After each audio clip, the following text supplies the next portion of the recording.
Hello everyone, welcome to my channel. This is Haima Zakir Pial. আজকে আলোচনা করব T S. এলিয়টের পোয়েম দ্য ওয়েস্টল্যান্ডের third section the fire sermon নিয়ে।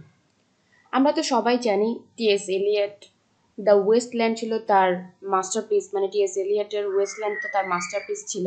তো তিনি এটা পাবলিশ করেন 1922 সালে, যেখানে তিনি ওয়ার্ল্ড ওয়ার ফার্স্টের বিভিন্ন ইফেক্টস দেখিয়েছেন এবং ওয়ার্ল্ড ওয়ার থেকে যা কিছু খারাপ দিক রয়েছে, মানে যা কিছু হয়েছে সেগুলোর থেকে ইফেক্ট হয়ে তিনি এই কবিতাটি লিখেন।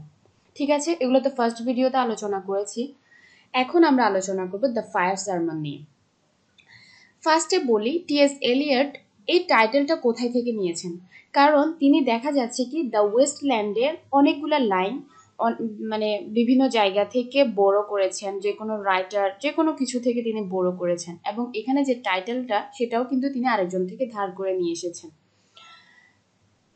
তিনি এটা ধার করেছেন বুদ্ধিস্টের একটা স্যারমন থেকে। আমরা জানি যারা বুদ্ধিস্ট হয় তারা সচরাচর কিছু রিলিজিয়াস স্পিচ দেয়, তো এটাও ঠিক ওরকম একটা জায়গা থেকে তিনি টাইটেলটা বড় করেন। বুদ্ধিস্টের একটা স্পিচ ছিল যেটার নাম হচ্ছে ফায়ার সারমন, ওইটা থেকে তিনি এটা টাইটেলটা বড় করেছিলেন। এবার বলি সারমন জিনিসটা কি। সারমন মানে হচ্ছে যখন কোনো রিলিজিয়াস স্পিচ দেওয়া হয় তখন সেটাকে বলা হয় সারমন। বুদ্ধিস্ট ওই সারমনের মধ্যে কি বলেছিলেন, তিনি বলেছিলেন যে আমাদের যে ওয়ার্ল্ডটা রয়েছে সেটা পুরোটা ফায়ারের উপর রয়েছে। কিরকম ফায়ারের উপর? আমরা সবাই দেখা যায় কি ঘৃণার আগুনে জ্বলতে থাকি, কিংবা ইনফ্যাচুয়েশন মানে মায়ার আগুনের মধ্যে পড়ে থাকি, অথবা দেখা যাচ্ছে আমাদের মধ্যে লাস্ট, সরো, ল্যামেন্টেশন, মিজারি, এইসব কিছু দুঃখ কাজ করতে থাকে আমাদের ভেতরে সবসময়। ঠিক আছে, এবং দেখা যাচ্ছে কি এই সব কিছু আমাদেরকে শেষ করে দিচ্ছে। তো বুদ্ধিস্ট বলেছেন যে আমরা সবসময় আগুনের উপর থাকি, এবং লাস্ট আমাদের সবকিছুকে শেষ করে দিচ্ছে, আমাদের সবকিছুকে পুড়িয়ে দিচ্ছে লাস্ট, আমাদের ভালো সবকিছুকে এই লাস্টটা শেষ করে দিচ্ছে। আর আমরা এই লাস্টটাকে জয় করতে পারবো যদি আমরা কি করি, একটু সাফার করি, একটু পেইন সহ্য করি, তাহলেই আমরা কি করতে পারবো, এই লাস্টটাকে জয় করতে পারবো। তো আমাদের টি.এস. এলিয়ট এই জায়গা থেকে কি করেন, তার যে থার্ড সেকশনের টাইটেল সেখান থেকে নিয়েছেন। তার কারণ হচ্ছে টি.এস. এলিয়ট মনে করেন যে আমরা যেসব হিউম্যান বিইংস রয়েছি তখনকার সময়ের আর কি, তারা সবাই সেম কন্ডিশনে রয়েছে, মানে তারাও আগুনের উপর রয়েছে। তারা দেখা যাচ্ছে কি বিভিন্ন ধরনের স্পিরিচুয়াল ডিজেনারেশন, তারপর হচ্ছে লাভলেস লাইফ লিড করছিল। এছাড়া লন্ডন একটা আনরিয়াল সিটিতে পরিণত হয়েছে, যেখানে সবাই খুবই মিজারেবল কন্ডিশনে রয়েছে। ঠিক আছে, সেই কারণে তিনি দেখা যাচ্ছিল কি লন্ডন সিটিকে বলছে কি, কিংবা মানুষ এক ফায়ারের উপর রয়েছে। এবং তিনি দেখা যাচ্ছে কি এই যে সেকশনটা রয়েছে এখানে তৎকালীন সমাজের মহিলাদের সাথে আগেকার সময়ের মহিলাদের একটা কম্প্যারিজন দেখিয়েছেন, যে আসলে আগেকার মহিলারা কতটা স্পিরিচুয়াল পার্সন ছিল বা তারা কতটা রিলিজিয়াস ছিল, তাদের নিজেদের চ্যাস্টিটি কিংবা নিজেদের রেসপেক্ট, সব কিছু ভার্জিনিটি কতটা ইম্পর্টেন্ট ছিল, কিন্তু সময়ের সাথে সাথে এই সব কিছুই শেষ হয়ে যায়। তারপর তিনি বলেন হোমোসেক্সুয়ালিটির ব্যাপারটা তিনি এই সেকশনে দেখিয়েছেন, মানে হোমোসেক্সুয়ালিটির যে অনেক প্রভাব বিস্তার করছিল তখন, ওইটা তিনি বলেন।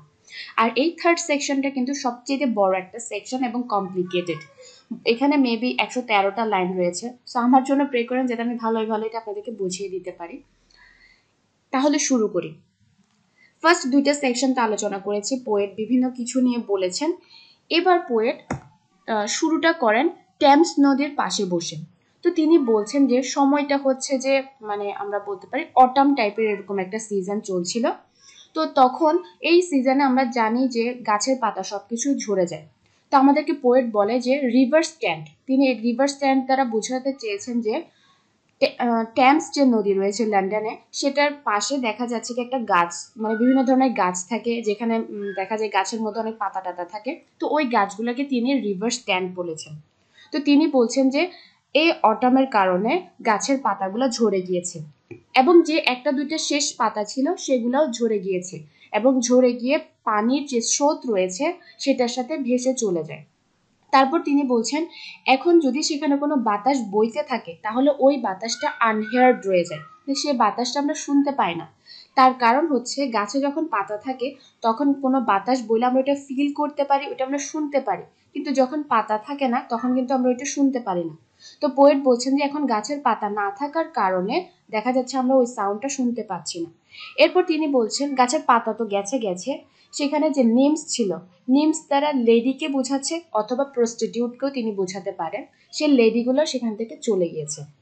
তাহলে ওভারঅল এই 4টা লাইনে সামারি কি দাঁড়াচ্ছে? পোয়েট এখানে বলছেন যে যখন অটাম সিজন আসে গাছের পাতা ঝরে যায়, সেগুলো নদীর পানি স্রোতের সাথে চলে যায়, এবং বাতাস বইতে থাকলে কোনো পাতা না থাকার কারণে আমরা বাতাসের আওয়াজটা শুনতে পাই না, এবং সেখানে কোনো দেখা যায় সামার সিজনে নদীর পাড়ে বসে সবাই বিভিন্ন পিকনিক করে, লেডিসরা আসে, কিন্তু সেই লেডিসরাও কি অটাম আসার কারণে তারাও সেখান থেকে চলে গিয়েছে। এবার নেক্সট লাইনগুলাতে। তারপর তিনি টেমস নদীকে রিকোয়েস্ট করছে, প্লিজ তুমি একটু আস্তে বইতে থাকো, যতক্ষণ না পর্যন্ত আমি আমার এই সংটা শেষ করছি ততক্ষণ পর্যন্ত তুমি একটু আস্তে বইতে থাকো। মানে এখানে তিনি সং মেবি তার কবিতার কথাই বলছেন। তারপর তিনি বলছেন যে এখন অটাম চলে এসেছে, দেখা যাচ্ছে কি সামারের কোনো চিহ্ন এখানে নেই। যেমন যখন সামার সিজন থাকে তখন দেখা যায় সেখানে মানুষ পিকনিক করে, তো যার কারণে সেখানে অনেক খালি বোতল, স্যান্ডউইচ পেপার, বিভিন্ন ধরনের সিল্কের রুমাল, তারপরে কার্বনের বক্স, সিগারেটের বক্স, এসব কিছু পড়ে থাকে। কিন্তু এখন এসব কোনো কিছুই নেই। ইভেন দেখা যাচ্ছে কি সে জায়গায় সামার নাইটে যে পিকনিক হতো, ওই রাতের পিকনিকগুলোর কোনো প্রমাণই যেন সেখানে নেই। তারপর তিনি বলছেন সেখানে যেসব মহিলারা আসতো নিমস, তারাও সেখান থেকে চলে গিয়েছে। এছাড়া সেই নিমস মানে সেই লেডিদের যেসব বিলাভেড অথবা তাদের যে ফ্রেন্ড আসতো, তারাও সেখান থেকে চলে গিয়েছে। এখানে আসলে দেয়ার ফ্রেন্ডস বলে যে ওয়ার্ডটার কথা বলা হচ্ছে, এখানে সে লেডিগুলার বিলাভেড অথবা আমরা বলতে পারি সে প্রস্টিটিউটগুলার কাস্টমারও বলতে পারি, যারা তাদের সেক্সুয়াল ইন্টারকোর্স যা কিছু ছিল সবকিছু সেরে সেখান থেকে চলে গিয়েছে, এখন অটাম এসে গিয়েছে, তাদের তো আর কোনো কাজ নেই। এরপর তিনি বলছেন সিটি ডিরেক্টরস মানে সিটির যে হেড থাকে তার যে বাচ্চাগুলো থাকে, এইসব বাচ্চাগুলো দেখা যায় কি একটু কেমন জানি খারাপ ন্যাচারাল হয়ে যায়। তো বলছে যে এই বাচ্চাগুলা যেগুলো এদিক এদিক ঘোরাফেরা করে তারাও এখান থেকে চলে গিয়েছে। ওভারঅল এই লাইনগুলো দ্বারা বোঝাতে চাচ্ছেন যে সামার যে চলে গিয়েছে এটার কোনো প্রুফই এখানে রাখা অবস্থায় নেই। সামারে যে এত কিছু হতো এখানে, এটার কোনো প্রমাণই আমরা এখানে দেখতে পাই না। এরপর পরবর্তী লাইনগুলোতে আমাদের পোয়েট কি করছেন, তিনি দুঃখ প্রকাশ করছেন। By the waters of Leman, এখানে লেমন একটা ফ্রেঞ্চ ওয়ার্ড যেটা দ্বারা থেমস নদীকে বোঝানো হচ্ছে। তো আমাদের পোয়েট সেই নদীর কিনারায় বসে আছেন এবং বসে বসে পুরোনো দিনের কথা চিন্তা করে দুঃখ প্রকাশ করছেন। মানে একসময় এই টেমস নদী কতটা ফেমাস ছিল বা এটা একটা ধারা ছিল, মানে এটার অন্য এরকম একটা ব্যাপার ছিল, কিন্তু এখন তা নেই। তারপর তিনি আবার টেমস নদীকে বলছেন, প্লিজ তুমি একটু আস্তে আস্তে বইতে থাকো যতক্ষণ না পর্যন্ত আমার এই গানটা শেষ হচ্ছে। এটা তিনি বারবার বলছেন। এরপর তিনি বলছেন তুমি একটু আস্তে বইতে থাকো, কারণ আমি বেশি বলবো না, খুব জোরেও বলবো না, আমার বলার বেশি কিছু নেই, সো যেটুকু আমি বলবো ততক্ষণ পর্যন্ত একটু আস্তে আস্তে বইতে থাকো। তো পোয়েট যখন একা বসে বসে চিন্তা করছেন তখন তার পেছন দিয়ে তিনি দেখা যাচ্ছে কি মানে একটা ঠান্ডা বাতাস বইতে থাকে, একটা বাতাস বইতে থাকে তার পেছন দিয়ে, এবং তিনি কিছু বোনসের আওয়াজ শুনতে পান, র্যাটেল সাউন্ড শুনতে পান। বোনসের মানে কিরকম, যখন কিছু হাড্ডি আওয়াজ করে তখন কিছু কর্কর শব্দ করতে থাকে, তো পোয়েট ওরকম একটা শব্দ শুনতে পান। তার মনে হচ্ছে এভিল কোনো কিছু তার পেছনে হাসছে। একটু স্কালটার দিকে খেয়াল করেন, এখানে দেখা যাচ্ছে কি স্কালটা মনে হচ্ছে না স্কালটা হাসছে। তো এটা যখন হাসছে তখন এটা দুইটা জ লাইনটা দেখা যাচ্ছে কি একদম কান পর্যন্ত বিস্তৃত হয়ে গিয়েছে। তো পোয়েট বলছেন তার মনে হচ্ছে তার পেছনে কিছুর আওয়াজ করছে। আসলে তিনি বোঝাতে চেয়েছেন এমন একটা জিনিস তার পেছনে হাসছে বা রয়েছে, যেটা যখন হাসবে তখন সেটার মধ্যে থেকে বোনের আওয়াজ করবে এবং তার পুরো গালটা দেখা যাবে কি 2 কান পর্যন্ত বিস্তৃত হয়ে যাবে। মানে তিনি আসলে একটা স্কালের কথা বলছেন, যে স্কালটা তার পেছনে দাঁড়িয়ে দাঁড়িয়ে হাসছে। এখন কথা হচ্ছে লাইনটার মানেটা কি? এটা তারা পোয়েট বোঝাতে চেয়েছেন যে আসলে মৃত্যু আমাদের ঠিক পেছনে রয়েছে, তাও আমরা পাপের মধ্যে ডুবে আছি। ঠিক আছে, স্কাল তার পেছনে রয়েছে, হাসছে, এটা দ্বারা এটাই তিনি বোঝাতে চেয়েছেন, কিন্তু আমরা তাও পাপ করে যাচ্ছি, আমরা সচেতন হচ্ছি না। এরপর পোয়েট সেখানে বসা অবস্থায় রয়েছে, তখন সেখানে একটা ইঁদুর আসে, র্যাট, যেটার একটা স্লিমি ব্যালি রয়েছে। স্লিমি ব্যালি দ্বারা এখানে পোয়েট আসলে একটা আমরা বলতে পারি যে অনেকটা হচ্ছে এক বড় পেটওয়ালা একদম এরকম একটা ইঁদুর সেখানে আসে, যে ঘাসের উপর দিয়ে খুব কষ্ট করে করে নিজের পেটটাকে টেনে টেনে সেখানে আসে। তো আসার পর আমাদের পোয়েট তো সেখানে বসে বসে চিন্তা করছিল, এবং সেই সময় আমরা দেখি তিনি ফিশিংও করছিল, ঠিক আছে। আর তিনি বলছেন যে তিনি ওই ডাল ক্যানেল মানে ওই জায়গাটা যিনি যেখানে অবস্থান করছেন সেখানে বসে তিনি যখন ফিশিং করছে, তো তখন একটা ইঁদুর সেখানে আসে। আর সময়টা তখন উইন্টার ইভিনিং, আর যে জায়গাটা ছিল সেটা হচ্ছে গ্রিন হাউসের পেছনে, ঠিক আছে। তো তখন ফিশিং করতে করতে তিনি কিন্তু কিছু কথা চিন্তা করতে থাকেন। তিনি কিসের কথা চিন্তা করেন? তিনি চিন্তা করেন শেক্সপিয়ারের টেম্পেস্টে কিছু কথা ছিল, কিছু লাইন ছিল, তিনি ওই জিনিসগুলো চিন্তা করেন। আমরা দেখতে পাই কি শেক্সপিয়ারের যে টেম্পেস্ট রয়েছে সেখানে কিন্তু একটা ঘটনা ঘটে যায়। সেটা কিরকম?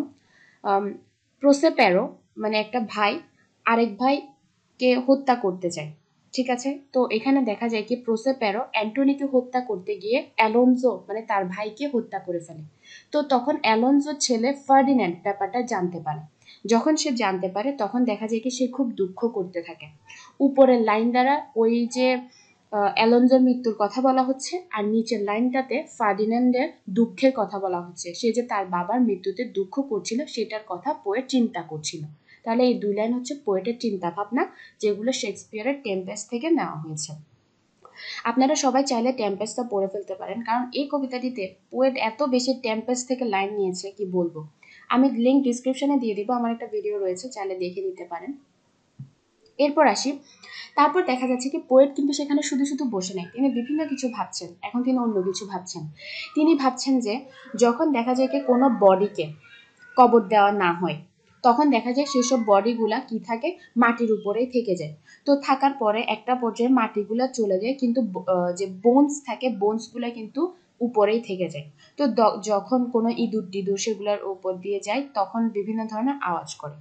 তা আমাদের পোয়েট এই লাইনগুলোতে বলতে চাচ্ছেন যে ফার্স্ট ওয়ার্ল্ড ওয়ারের সময় দেখা যাচ্ছিল কি অনেক মানুষ মারা গিয়েছে, তো তাদেরকে কিন্তু কবর দেওয়া হয়নি। তো তাদের বডিগুলো কোথায় রয়ে যায়? ওই যে মাটির উপরে রয়ে যায়। তো যখন মাটিগুলো সরে যায় বোনসগুলোকে মানুষ কি করে, বিভিন্ন ধরনের গ্যারেটে নিয়ে গিয়ে রাখে, মানে চিলে কোঠায় নিয়ে গিয়ে রাখে। তো যখনই কোনো ইঁদুর সেগুলোর উপর দিয়ে যেত তখন বিভিন্ন ধরনের সাউন্ড করতো, কর্কশ শব্দ করতে থাকতো, ঠিক আছে। এবং তিনি বছরের পর বছর তার মনে হচ্ছে যেন তিনি এই ধরনের শব্দ শুনতে পাচ্ছেন। এখানে ফার্স্ট ওয়ার্ল্ড ওয়ারের ইফেক্ট দেখানো হচ্ছে যে কত মানুষ মারা গিয়েছিল, মানে তা বলা তাদেরকে কবরও দেওয়া হয়নি, শুধুমাত্র ইঁদুরগুলা যখন তাদের উপর দিয়ে যেত তখনই কিছু শব্দ করতো, নয়তো তাদের বোনসগুলা সেই চিলে কোঠায় পড়ে থাকতো বছরের পর বছর। আর আমাদের পোয়েটের মনে হচ্ছে যেন তিনি সময়ে সময়ে এই ধরনের সাউন্ডগুলো শুনছেন, বিভিন্ন কিছু তিনি ভাবছেন, বিভিন্ন কিছু তিনি শুনতে পাচ্ছেন। এরপরের লাইনে পোয়েট বলছে কি তিনি যে শুধু ওই যে বোনসের শব্দ শুনছেন তা কিন্তু না, তিনি সময়ে সময়ে আরো অনেক কিছুর সাউন্ড শুনছেন। এরপর তার মনে হচ্ছে যেন তিনি যখন ফিশিং করছিলেন তার পেছনে তিনি হর্নস এবং মোটরসের সাউন্ড শুনছে। এটা তিনি বলছেন যে মনে হচ্ছে যেন সে মোটর গাড়িগুলোতে করে সুইনি মিসেস পটারের কাছে আসছে। এখন এই সুইনিটাকে, এই যে লাইনটা সুইনি ক্যারেক্টারটা আমাদের পোয়েট টি.এস. এলিয়ট সুইনি এরেক্ট নামক একটা নোভেল থেকে নিয়েছে, যেখানে সুইনি নামক একটা ক্যারেক্টার দেখতে পাবো, যাকে দেখা যায় কি উপর দিকে সে খুবই ভদ্র ভালো ভালো, কিন্তু ভেতরে আসলে সে সেক্সে ভরা একজন পার্সন, সবসময় সেক্স নিয়ে চিন্তা করতো, খারাপ চিন্তা ভাবনায় ব্যস্ত থাকতো। এই সুইনি স্প্রিং এর সিজনে মিসেস পটার নামক একজন প্রস্টিটিউট চালায় এরকম একজন মহিলার কাছে আসতো, তারপর সে তার এনজয়মেন্ট করে এক পর্যায়ে ফিরে যেত। তো পোয়েটের মনে হচ্ছে যেন তিনি সুইনি মিসেস পটারের কাছে আসার আওয়াজ শুনছেন, ঠিক আছে। তারপর তিনি বলছেন, এখানে সুইনিদের ক্যারেক্টারগুলো এখানে তুলে আনেন। তিনি বলেন যে মিসেস পটার এবং তার মেয়ে দেখা যায় কি যখন মানে সান মুন একদম শাইন করতে থাকে, মানে পূর্ণিমার চাঁদ তাদের উপর এসে পড়ে, তখন তারা সোডা পানিতে তাদের পাগুলো ওয়াশ করে আরো বেশি কি ব্রাইট দেখানোর জন্য, কারণ তাদের কাজ হচ্ছে রাতে, তো তারা একটু ফ্রেশ ট্রেশ থাকে যাতে করে কি তাদের কাস্টমাররা তাদের প্রতি স্যাটিসফাইড থাকে, এক্সেট্রা এক্সেট্রা। তো নিজেদেরকে সুন্দর করে তোলার জন্য তারা সোডা পানিতে নিজেদের পাটা ওয়াশ করতো। তারপর তিনি বলছেন যে আমাদের পোয়েট এরপর বলছেন তার হঠাৎ করে মনে হচ্ছে, তিনি এখানে কিছু ফ্রেঞ্চ লাইন ব্যবহার করেছেন। তো তিনি বলছেন যে তার মনে হচ্ছে যেন দূরে কোথাও থেকে কি আসছে, তিনি কিছু বাচ্চাদের হলে সিঙ্গিং এর আওয়াজ শুনছেন। সেই সংটাকে বলা হয় ভার্লেন সং, সং অফ ভার্লেন শুনতে পাচ্ছেন। বাচ্চারা কি করছে, বিভিন্ন ধরনের হলি গান গাইছে, এটা বোঝাচ্ছেন আর কি। এবার আসি পরের লাইনগুলোতে। পোয়েট তো একবার প্রস্টিটিউটের কাছে কাস্টমার আসছে, সেটার আওয়াজ শুনছে, বাচ্চাদের হলি সিঙ্গিং এর আওয়াজ শুনছে। এরপর পোয়েট শুনছে ফিলোমেলার আওয়াজ। ফিলোমেলার সম্পর্কে আমি কিন্তু সেকেন্ড পার্টে আলোচনা করেছি যে ফিলোমেলা নামক একজন মেয়ে ছিল যাকে তার ব্রাদার ইন ল রেপ করেছে, পরবর্তীতে সে নাইটিঙ্গেলে পরিণত হয়েছে। তো সে এখন মরুভূমিতে বসে বসে জাগ জাগ সং গাইছে। তো পোয়েটের মনে হচ্ছে এখন তিনি সেই জাগ জাগ সংটা গাইছে, মানে শুনছে, তার মনে হচ্ছে আর কি। এরপর 207 লাইন থেকে পোয়েট লন্ডন সিটি সম্পর্কে বলবে। এখানে তিনি বলছেন লন্ডন সিটি হচ্ছে একটা আনরিয়াল সিটি, যেটা দেখা যাচ্ছে কি উইন্টারের যখন দুপুরবেলা হয় তখন একদম ব্রাউন ফগে ঢেকে থাকে, এবং এই সময় দেখা যায় কি মিস্টার ইউজেন্ডাস নামক একটা ক্যারেক্টার লন্ডনের শহরে বা ট্যামস, মানে পোয়েট যেখানে আছে সেখানে আসেন। এই ভদ্রলোক হচ্ছে স্মারনা মার্চেন্ট। মানে আমি একটু জিনিসটাকে এক্সপ্লেন করি। এখানে একজন ভদ্রলোক আসবে যার নাম হচ্ছে ইউজেন্ডাস। এই ভদ্রলোক মূলত, যেটা বর্তমানে এখন তুর্কিতে অবস্থিত, এরকম এই জায়গার একটা মার্চেন্ট। ঠিক আছে, সে একদম আনশেপ ছিল, মানে শেপ করা ছিল না। তার পকেটে সবসময় কারেন্টস, মানে কিসমিস বোঝানো হচ্ছে কারেন্টস, মানে সরি, এই ভদ্রলোকের পকেটে দেখা যাচ্ছে কি সবসময় কিসমিস থাকতো, সে আনশেপড থাকতো। এবং এই ভদ্রলোক নিজের যত ব্যবসায়িক কাগজপত্র রয়েছে, CIF দ্বারা ওইটাই বোঝানো হচ্ছে, নিজের ব্যবসায়িক শিপিং যে ডকুমেন্টস রয়েছে এই সব কিছু নিয়ে ঘুরতে থাকে। ওভারঅল তিনি এখানে একজন পার্সনের কথা বলেন যিনি লন্ডন সিটিতে এসেছেন উইন্টারের দুপুরবেলা। ঠিক আছে, তার একটু ডিসক্রিপশন দেওয়া হয়। এরপর তিনি বলছেন এই ভদ্রলোক এসে মাত্র ফ্রেঞ্চ ভাষায় আমাদের যে পোয়েট রয়েছে, পোয়েটকে একটা অফার করে। তিনি বলেন যে চলো আমার সাথে ঘুরতে, আমরা ক্যানন স্ট্রিট হোটেলে লাঞ্চ করব, পরবর্তীতে মেট্রোপোল নামক একটা হোটেলে 1 সপ্তাহ কাটাবো। এখন এই লোক কেন পোয়েটকে বলছে, এটার দ্বারা হোমোসেক্সুয়ালিটি দেখানো হচ্ছে। তৎকালীন সময়ে যে হোমোসেক্সুয়ালিটিটা ছিল, এই লাইনগুলো দ্বারা পোয়েট সেটা দেখানোর আমাদেরকে চেষ্টা করছে। মানে একজন টার্কি মার্চেন্ট এখানে এসেছে, সে এসে মাত্র কি করছে, আমাদের পোয়েটকে বলছে চলো আমরা একটু লাঞ্চ করি ক্যানন স্ট্রিট হোটেলে, এরপরে মেট্রোপোলে গিয়ে 1 সপ্তাহ থাকি। তো এগুলো দ্বারা পোয়েট এগুলোকে ইন্ডিকেট করছে। এবার আসি পরের লাইনগুলোতে। পরের লাইনগুলোতে দেখা যাচ্ছে কি আমরা দেখতে পাই কি পোয়েট তৎকালীন সমাজের লেডিসদেরকে বোঝানোর চেষ্টা করবেন তখনকার সময় সেক্সুয়াল রিলেশনশিপটা আসলে কতটা, অনেকটা মেশিনের মতো ছিল, মানুষগুলো মেশিনের মতো ছিল, ওইটা তিনি এখন দেখাবেন। তো তিনি বলেন যখন সন্ধে হয় তখন দেখা যায় কি যারা বিভিন্ন ধরনের অফিসে কাজ করে তখন তারা কি করে, নিজেদের কাজটাকে সেরে নিজেদের ডেস্ক থেকে উঠে উঠে কি করতে চায়, ঘরে যাবে, এরকম একটা রেডি হতে থাকে। তো তখন তারা ডেস্কে যখন সারাদিন কাজ করে একটু উঠে টুটে দাঁড়ায় তখন আলসি দিতে থাকে। তো তাদের বোনসগুলা যেভাবে ক্র্যাকিং সাউন্ড করতে থাকে, অনেকটা মনে হয় যেন ট্যাক্সিকে যখন দাঁড় করিয়ে রাখা হয় সেটা যখন যেমন আওয়াজ করে তাদের বডির থেকেও তেমন একটা আওয়াজ বের হতে থাকে। পোয়েট এখানে এটা বলছেন। তারপর তিনি বলছেন যে এখানে আমাদের যে ন্যারেটর সেটা কিন্তু থিরেসিয়াস। থিরেসিয়াস সম্পর্কে তো আমরা কম বেশি সবাই জানি যে একজন ব্লাইন্ড প্রফেট ছিল যে ভবিষ্যৎবাণী করত। তো সেই ভদ্রলোক এখন আমাদের ন্যারেটর, তিনি আমাদেরকে এই পার্টটা ন্যারেট করবেন। তো তিনি বলছেন যে আমি একজন, যেহেতু আমি ব্লাইন্ড কিন্তু আমি দুইটা জীবনযাপন করি, দুইটা লাইফে বসবাস করি, মানে এই ভদ্রলোক মেল এবং ফিমেল দুইটা ক্যারেক্টারিস্টিক্স বহন করে। তো এই ওল্ড ম্যান বলছে যে আমার রিঙ্কলড ফিমেল ব্রেস্ট, মানে তার যে বুকের পার্টটা সেটা ফিমেলদের মতো ছিল। তো তিনি বলছেন যে তিনি দেখেন কি যখন সন্ধে হয় তখন মানুষ ঘরের দিকে ফিরে যায় এবং সেইলার যারা থাকে তারাও চাইছে সমুদ্র থেকে ঘরে ফিরে যেতে। এই ভদ্রলোক বলছে, আসলে এই ভদ্রলোক একটা স্টোরি বলবে তাই একটু ভূমিকা দিচ্ছে আর কি, সবাই ঘরে ফিরে যায়। তারপর এখানে আমরা একজন মহিলা দেখতে পাবো যাকে এখানে টাইপিস্ট ওম্যান বলা হয়েছে। সেও সন্ধ্যার সময় দেখা যায় কি ঘরে ফিরে যায়, এবং ঘরে যাওয়ার পর সে প্রথমে তার সকালে যে ব্রেকফাস্টের থালা বাসন রেখে এসেছিল সেগুলোকে ধুয়ে ফেলে, এরপরে স্টোভটা জ্বালায়। তারপরে তিনি বিভিন্ন ধরনের টিনস, মানে কৌটা জাতীয় জিনিসপত্র বের করে, মানে রাতের ডিনার রেডি করবে। এরপর দেখানো হয় কি তার যে জানালায় বা আমরা বলতে পারি ব্যালকনিতে সে অনেক কাপড় চোপড় সকালে দিয়ে গিয়েছিল, যেগুলো সারাদিন ধরে কি হচ্ছিল শুকিয়েছে, এগুলো একদম ছড়িয়ে ছিটিয়ে পড়ে আছে। এরপর দেখা যাচ্ছে ডিভাইন, যেখানে তিনি কি করেন রাত্রেবেলা শোয়ার জন্য ব্যবহার করেন, সেই ডিভাইনটাও কি কাপড় চোপড় সব পরে আছে, সে এসে কি করে সেগুলো ঠিকঠাক করে। মানে এখানে একজন ভদ্রমহিলা সন্ধ্যার সময় ঘরে আসছে, তার ঘরের অবস্থা দেখানো হচ্ছে। তারপর পোয়েট বলছেন যে কি তো থিরেসিয়াস বলছে যে আমি বারবার, তিনি একটা লাইন রিপিট করেন, সেটা হচ্ছে আমি থিরেসিয়াস, যে একজন ওল্ড, যার কি, যে যা ভবিষ্যৎ দেখতে পারি এবং আমি 2টা লাইফ লিড করছি, এসব কিছু বলেন। তিনি বলছেন যে আমি আগেও ভবিষ্যৎ দেখেছি, এখনো ভবিষ্যৎ দেখছি, এবং আমি দেখতে পাচ্ছি কি এই ভদ্রমহিলা একজনের জন্য ওয়েট করছে, এবং সেই ভদ্রমহিলা যার জন্য ওয়েট করছে, আমিও কিন্তু তার জন্য ওয়েট করছি। ঠিক আছে, তো আমরা দেখতে পাই কি পরক্ষণে এখানে ভদ্রমহিলার বিলাভেট আসে, যে হচ্ছে একজন হাউস এজেন্টস ক্লার্ক। এই ভদ্রলোক, যার মুখে ছিল অনেক পিম্পল, এবং যদিও সে একজন ক্লার্ক ছিল, কিন্তু ভাবধারায় মনে হচ্ছে যেন ব্র্যাডফোর্ড মিলেনিয়ার। এখন বলি ব্র্যাডফোর্ড কি। এই ব্র্যাডফোর্ড হচ্ছে একটা জায়গা যেখানে যেসব মিলেনিয়াররা থাকতো, তাদের ভাবধারা যেমন ছিল, এই ক্লার্কটার ভাবধারাও সেরকম ছিল। আর ব্র্যাডফোর্ড মিলেনিয়াররা দেখা যেত বিভিন্ন ধরনের সিল্ক হ্যাট পরিধান করতো।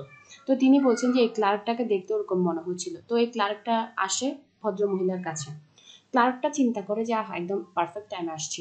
তার কারণ হচ্ছে তিনি ভাবছেন যে তার যে মহিলা বিলাভেট রয়েছে, বা তার যে বিলাভেট, সে এতক্ষণে রাতের খাবার শেষ করে ফেলছে এবং সে টায়ার্ড এবং বোর হচ্ছে। সো আমি এখন গিয়ে কি তাকে অ্যাটাক করতে পারবো।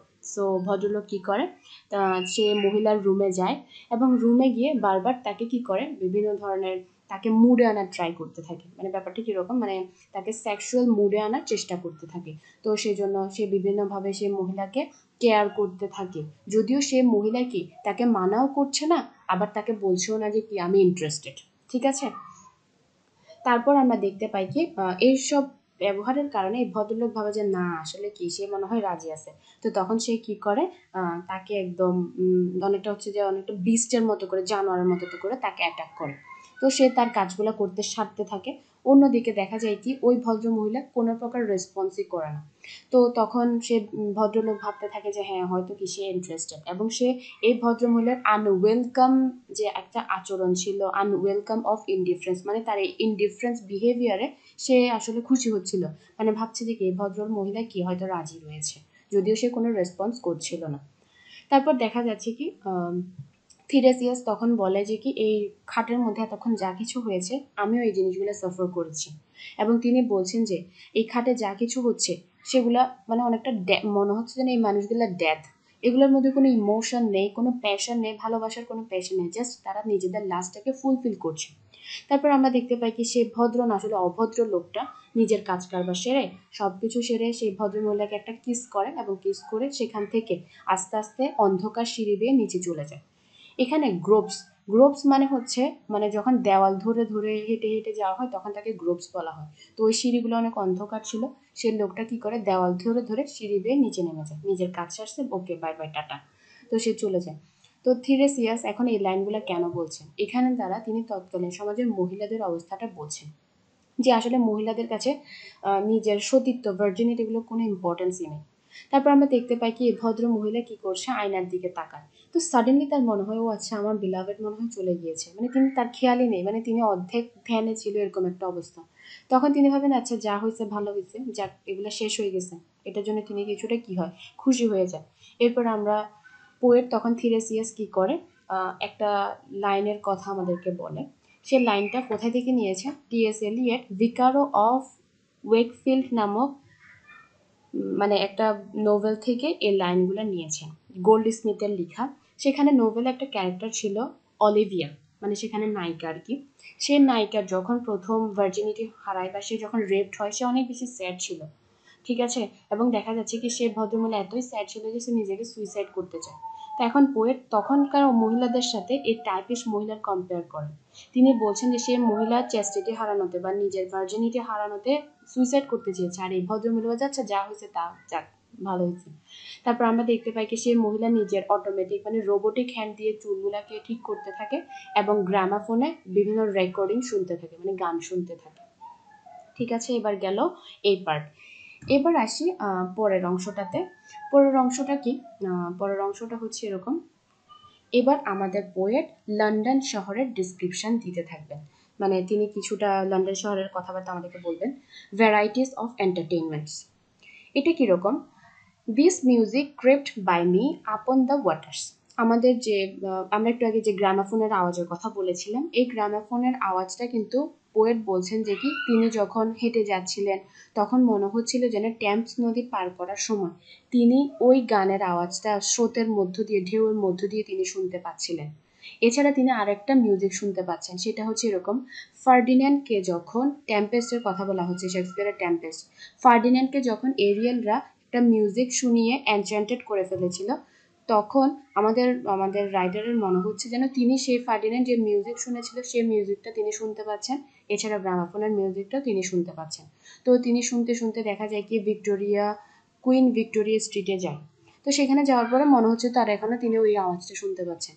তারপর তিনি বলছেন ও এখানে তিনি আরো অনেক ধরনের মিউজিক শুনতে পাচ্ছেন। কি কি মিউজিক শুনতে পাচ্ছেন? তিনি এখানে দেখা যাচ্ছে কি ম্যান্ডোলিন একটা মিউজিক, প্লেজেন্ট টোন, সেটা শুনতে পাচ্ছেন। সেটা হচ্ছে যে একটা মানে পাবলিক বারের কাছে তিনি এরকম একটা ম্যান্ডোলিন মিউজিক শুনতে পাচ্ছেন। এছাড়া দেখা যাচ্ছে কি তিনি আরো অনেকগুলো সাউন্ড শুনেন। তো তিনি দেখা যাচ্ছে কি একটা চার্চ রয়েছে যেটাকে বলা হয় ম্যাগনোয়াস মার্টার।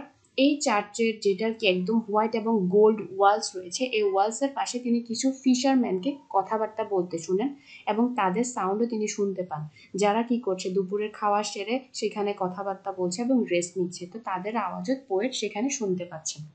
মানে পোয়েট আসলে কি কি সাউন্ড শুনছেন আমাদেরকে এটা বলছেন আর কি। তারপর আমরা দেখতে পাই কি আমাদের পোয়েট এখানে শেষ করেন না, এবার তিনি টেমস নদীতে আবার ফিরে আসেন, মানে লন্ডন শহরটাকে একটু ঘুরে ফিরে, যে ভিক্টোরিয়া স্ট্রিটে যান, তারপর ম্যান্ডোলিন নামক একটা মিউজিক শুনেন, এছাড়া বিভিন্ন ফিশার ম্যানের আওয়াজ শুনেন। এরপর তিনি আবার টেমস নদীতে ফিরে আসেন। তো টেমস নদীতে ফিরে আসেন, তখন তিনি টেমস নদী নিয়ে দুঃখ প্রকাশ করেন।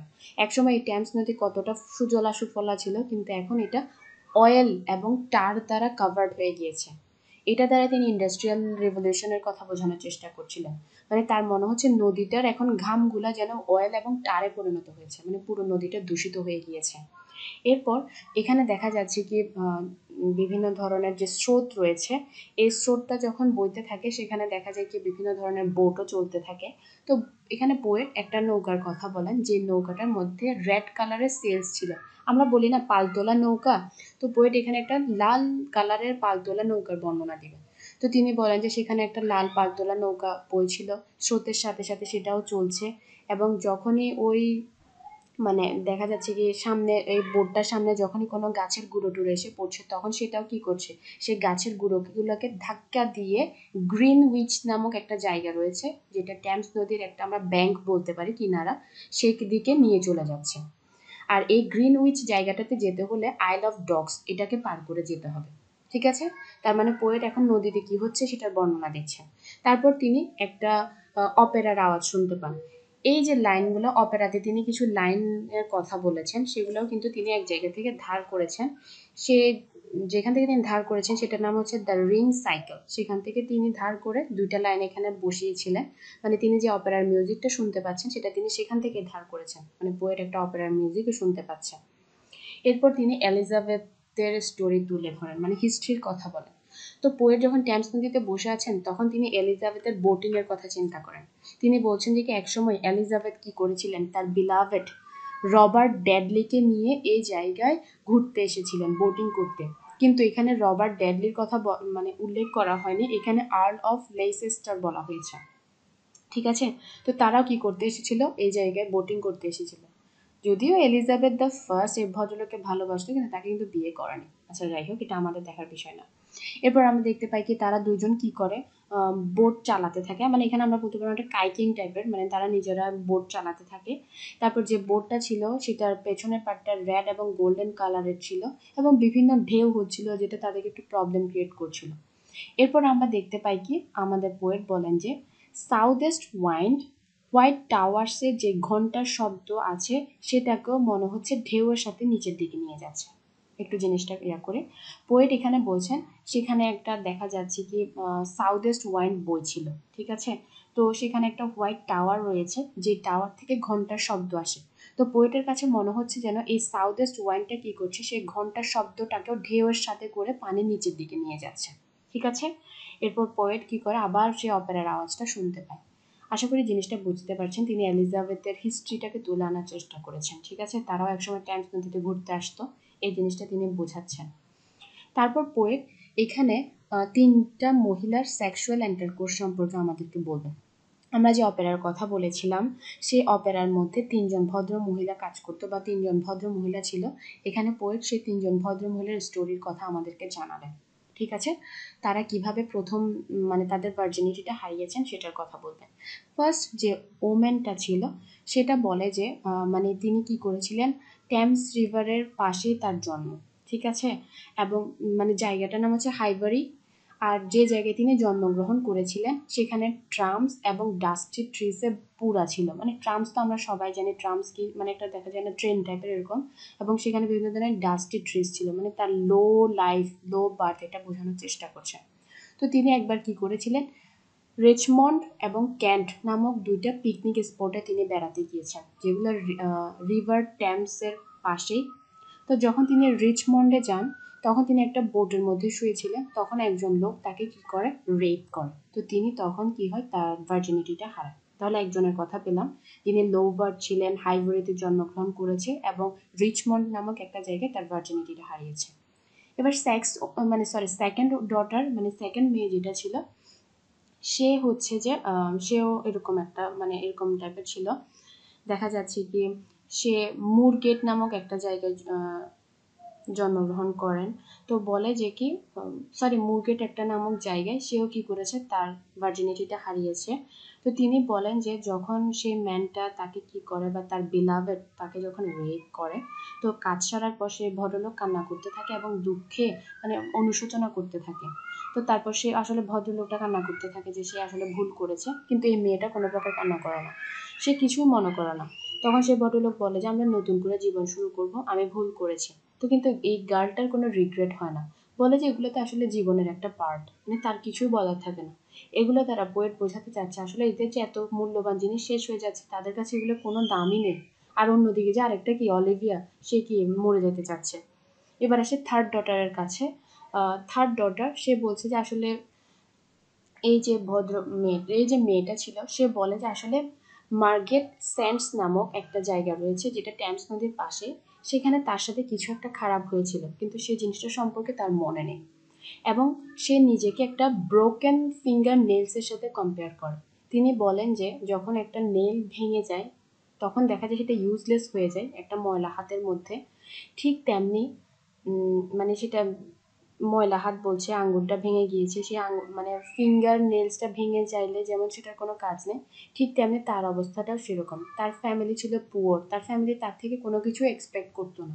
ঠিক আছে, তারপর দেখা যাচ্ছে কি মানে এইসব কিছু বোঝেন আসলে তার সাথে কি হয়েছিল সেই সম্পর্কে তার কোনো মনে নেই, আর এইসব নিয়ে তার তেমন মাথা ব্যথাও নেই। তো এই 3টা ভদ্র মহিলার কাহিনী এখানে শেষ হয়ে গেল। আসলে ভদ্র না, যাই হোক এটা আমাদের দেখার বিষয় না। এরপর এরপর আমরা দেখতে পাই কি এসটি অগাস্টিনস নামক একজন রিলিজিয়াস পার্সনের কথা বলে পোয়েট এই সেকশনটা শেষ করেন।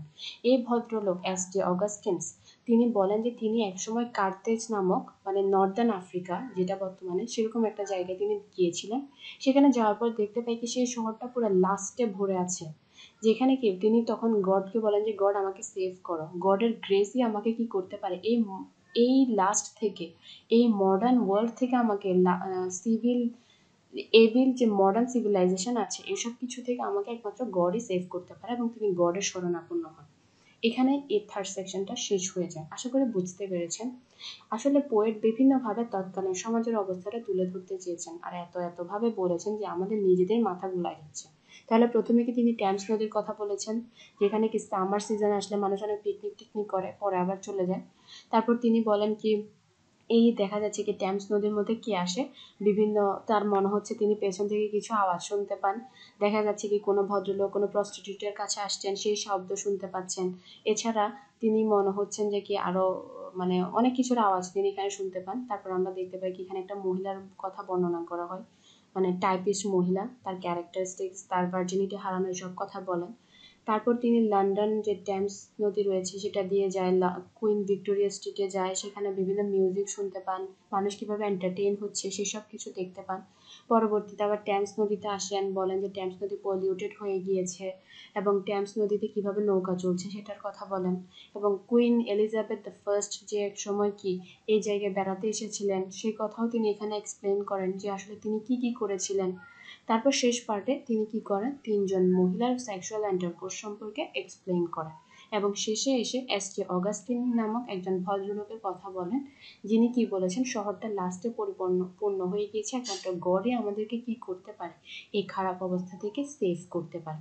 আশা করি বুঝতে পেরেছেন। অনেক জায়গায় আমিও নিজে কনফিউজ হয়ে যাই, ভুল ত্রুটি মাফ করবেন। ধন্যবাদ সবাইকে।